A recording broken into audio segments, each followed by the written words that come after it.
Τούτο εστιν το Ευαγγέλιον του Ιησού Χριστού, Υιού Θεού, πανγένεται κατά ακρίβειαν το Αγιών Γραφών, καθώς γράφεται εν το Ἰσαΐα το προφήτη. Ιδού αποστέλω τον άγγελον μου προ προσώπου σου, και αυτός κατασκευάζεται την οδόν σου.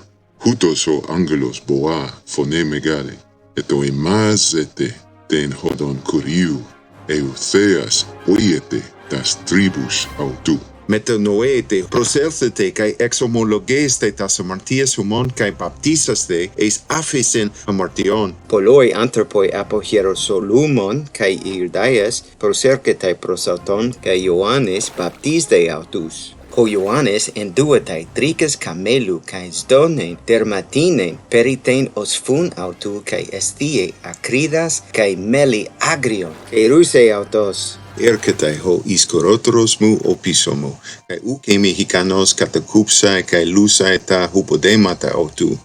Εγώ βαπτίζω ημάς χουδάτι, αυτός δε βαπτίζει ημάς πνεύματι Αγίο. Τότε παραγγένεται ο Ιησούς από Ναζαρέτ της Γαλιλαίας, επί τον Ιορδάνην, προς το βαπτισθέναι από Ιωάννου, εις τον Ιορδάνην ποταμόν.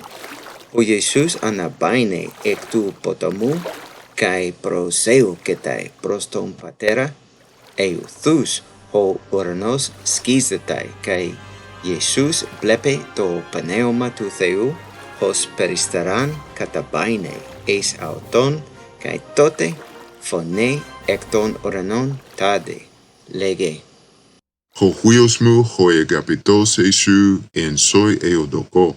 Ο Ιησούς πλήρης του Πνεύματος του Αγίου, εστιν και ευθύς το Πνεύμα άγει αυτόν εις την ερήμον, μετά των θηρίων έναι, και ἐσθίει Ιησούς οὐδέν, τεσσεράκοντα ἡμέρας και ποτε ο Ιησούς πεινᾷ.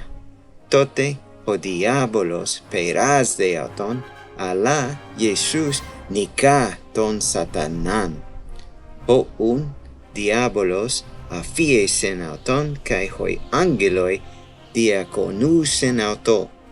Τότε ο Ιησούς ακούε ότι Ιωάννης κατακλείεται εν φυλακή.